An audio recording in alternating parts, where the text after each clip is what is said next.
नमस्कार दोस्तों, मेरा नाम है विजय कुमार। आप देख रहे हैं कॉमिक्स पिटारा चैनल को। तो चलिए दोस्तों, राज कॉमिक्स में भेड़िया और योद्धा का 2-in-1 विशेषांक को शुरू करते हैं, जिसका नाम है लड़ाके। आप देख सकते हैं इसका कवर पृष्ठ, जो कि कुछ इस तरह का है। तो चलिए इसकी शानदार स्टोरी को शुरू करते हैं। जंगल और शहर, जिनकी भौगोलिक स्थिति में जमीन आसमान का अंतर होते हुए भी दोनों में एक महत्वपूर्ण समानता है। दोनों में ही जीवन पनपता है, एक में इंसान के रूप में और दूसरे में जानवर के रूप में। अपनी ही दुनिया में मस्त रहने वाले जंगली जानवरों को शहर और उसमें रहने वालों से कोई लेना देना नहीं है, इसलिए वे कभी शहर की तरफ रुख नहीं करते। लेकिन शहरी इंसानों का लालच और स्वार्थ उन्हें अक्सर जंगल की तरफ खींच ले जाता है, और जब शहरी इंसान जंगल में पहुंचता है तो जानवर को नुकसान उठाना ही पड़ता है। सड़प सड़प पी गए। आखिर वे दोनों हाथी ड्रमों में भरी शराब पी गए। चिंगाड़।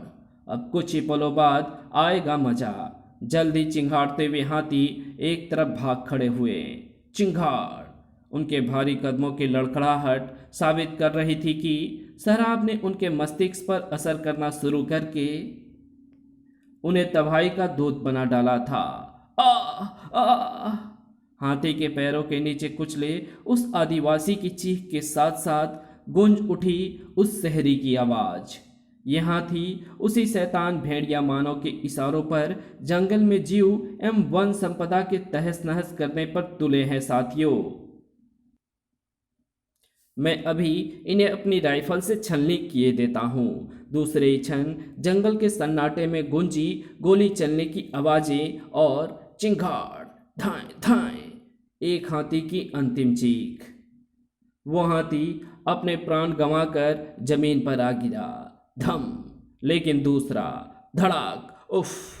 उत्तेजनावश रतन पोरक से गलती हो चुकी थी, लेकिन अब उसे वो गलती सुधारने का मौका इस जीवन में नहीं मिलने वाला था, क्योंकि चिंगाड़, उसका ये जीवन उस मदमस्त हाथी के पैरों तले कुचलकर खत्म होने जा रहा था। लेकिन तभी उसे दूसरा जीवन देने आ पहुंचा वो महाबली, वो शक्तिमान योद्धा। क्षमा करना गजराज, अपने जीते जी हम आपको अपने स्वामी की मृत्यु का कारण नहीं बनने देंगे।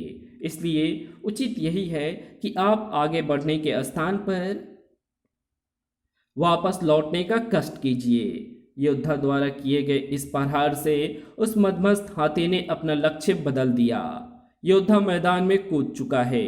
जल्दी अब वो भी यहाँ पहुँचेगा जिसके लिए हम राजनगर से इस जंगल में आए हैं। ओह, आपके ये तेवर सिद्ध कर रहे हैं कि आप उन प्रेतों में से हैं जो बातों से नहीं, लातों से मानते हैं। ढकमाघन का अगला सनसनाता वार हाथी के ठीक मस्तक के बीचों बीच हुआ। खच। इसी के साथ जंगल के कोने कोने में गूंजती हाथी के कंठ से निकली वो चिंगाड़ इन शांत आंखों में क्रोध का वो ज्वालामुखी भड़काती चली गई। कुछ कुछ पल बाद ही जिसका लावा योद्धा पर बरसा। बस करो, इस बेजुबान हाथी के जिस्म को बहुत घाव दे चुके हो तुम। उन्हीं घावों को तुम्हारे और तुम्हारे साथियों के शरीरों को सुध सहित वापस करने आया हूं मैं। अरे वाह, तो ये है भेड़िया, अनोखा, अद्भुत। सभी के साथ एक पल के लिए रतन पोरक का मुंह भी भेड़िया को देखकर खुले का खुला रह गया। और फिर यही है वो शैतान भेड़िया मानो योद्धा। इसी के आतंक से त्राही त्राही मची है जंगल में। देखो इस अखबार में छपी इसकी फोटो। अगर तुम इसे काबू में कर लो तो जंगल के प्राणियों पर बहुत बड़ा उपकार करोगे तुम। आप जैसा चाहते हैं वैसा ही होगा स्वामी। राक्षसी शक्ल और वेशभूषा वाले ये श्रीमान जो दुष्ट कार्य कर रहे हैं, हम इन्हें उसका दंड अवश्य देंगे। ठक। उसे ट्रक की तरफ उछालना योद्धा। दंड तो भेड़िया तुम्हें देगा। तुम्हारे सीने को अपने पंजे से फाड़कर। जरूर ऐसा ही कीजिएगा। परंतु पहले हम तक पहुंचकर तो दिखाइए श्रीमान भेड़िया। ओह, उफ। सीधा ट्रक की सलाखों के बीच गिरा भेड़िया और इसी के साथ नीचे गिरा वो दरवाजा। ओह, इस पिंजड़े में बंद करके भेड़िया के कहर से बचना चाहते हो तुम सब। भड़ाक। लेकिन भेड़िया इन सलाखों को तिनके की तरह तोड़ डालेगा। आह! तभी बेहोशी के डॉट आकर उसके जिस्म में घुस गए। जंगल का बेताज बादशाह भेड़िया कुछ भी समझ नहीं पाया और अपने होश गवा बैठा। धम। अपना काम पूरा हुआ, वापस चलने की तैयारी करो। अपने चेहरे पर प्रशंसा के ढेरों भाव लिए योद्धा की तरफ पलटा गोल्डन ट्रांसपोर्ट का मालिक रतन पोरक। धन्यवाद योद्धा, तुम्हारी वजह से मैं न सिर्फ मौत के मुंह में जाने से बचा, बल्कि भेड़िया मानव को पकड़कर सरकार की तरफ से मिलने वाले 2 लाख रुपए के इनाम का भी हकदार बना। इसमें धन्यवाद करने की कोई आवश्यकता नहीं है स्वामी। आपसे जो वेतन मुझे मिलता है उसके लिए आपके प्राणों की रक्षा करना एवं आपके आदेश का पालन करना मेरा कर्तव्य है। शाबाश, चलो चलने की तैयारी करो बेवकूफ। फिर बेहोश भेड़िया को लेकर सभी वापस शहर की तरफ चल दिए। इधर जंगल के बीचों बीच स्थित इस महल में खो खो खी खी। ओह नहीं नहीं, क्या हुआ फूजो बाबा, मुझे भी बताओ, क्या कह रहे हैं हन्नू? कुछ शहरी लोगों ने भेड़िया का अपहरण कर लिया है। नहीं। इस सूचना ने भेड़िया के साथ जंगल में रहने वाली फ्रांस की जासूस जेन को स्तब्ध कर दिया। खो खो खी। हन्नू पूछ रहा है कि अब क्या होगा। मैं भेड़िया की खोज में शहर जाऊंगी, हम भी तुम्हारे साथ चलेंगे। निरीह पशु पक्षियों की रक्षा के लिए आपका इस जंगल में रहना बहुत जरूरी है फूजो बाबा, इसलिए आप यहीं रहिए। मेरे साथ हन्नू जाएगा। तूफान की तेजी से जंगल से बाहर की तरफ चल दीजिए। राजनगर, जहां एक ओर गर्व से सिर उठाकर आसमान से बातें करती अट्टालिकाएं, वहीं दूसरी तरफ मौजूद है फॉरेस्ट नाम का यह कृत्रिम घना जंगल, जिसे उन धनवानों के लिए बनवाया गया है जिन्हें किसी भी कीमत पर चाहिए रोमांच और रोंगटे खड़े कर देने वाला मनोरंजन। आज उन्हीं धनवानों के लिए मनोरंजन का साधन बना हुआ था जंगल का बेताज बादशाह भेड़िया। नशीली पदार्थों के प्रभाव से अर्ध मूर्छित और बेबस। हाउ स्वीट, जंगली होते हुए भी कितना हैंडसम है भेड़िया। मेरी अगली फिल्म के हीरो के रोल में एकदम फिट रहेगा ये। इसके 8 फुट 2 इंच के शरीर को देखकर सनसनी सी दौड़ जाती है सारे जिस्म में। भेड़िया को देखकर आश्चर्य और रोमांच के सागर में गोते लगाते उन धन कुबेरों को वो उस आवाज ने चौंकाया।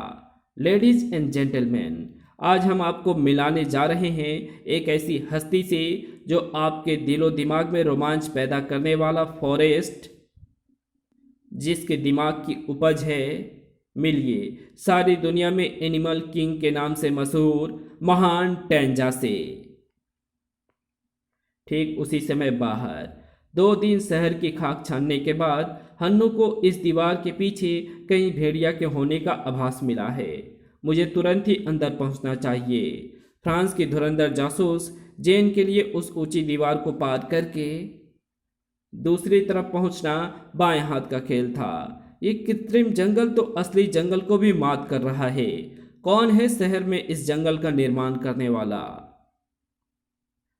Thank you very much. इस फॉरेस्ट के मेंबर बनकर आप लोगों ने जिस उत्साह से हमें सहयोग दिया है उसके लिए हम आप सबके आभारी हैं। आपके बढ़ते उत्साह में कोई कमी ना आए इसका हम पूरा ख्याल रखते हैं। तभी तो हमने असम के जंगलों से भेड़िया नामक इस अद्भुत इंसान को पकड़कर आपके लिए मंगवाया है, जिसके 8 फुट 2 इंच लंबे और 140 किलो वजनी शरीर में कई हाथियों जैसी ताकत भरी हुई है।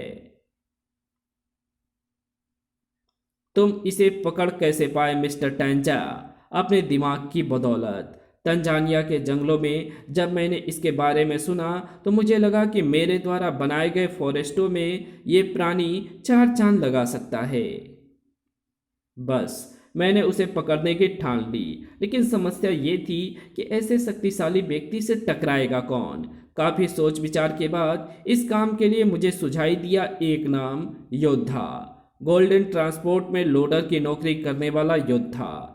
योद्धा की ताकत और उसके साहस से मैं पहले से ही परिचित था, इसलिए मैंने एक योजना बनाई जिसमें मैंने गोल्डन ट्रांसपोर्ट के मालिक रतन पोरक को भी अपने साथ मिलाया।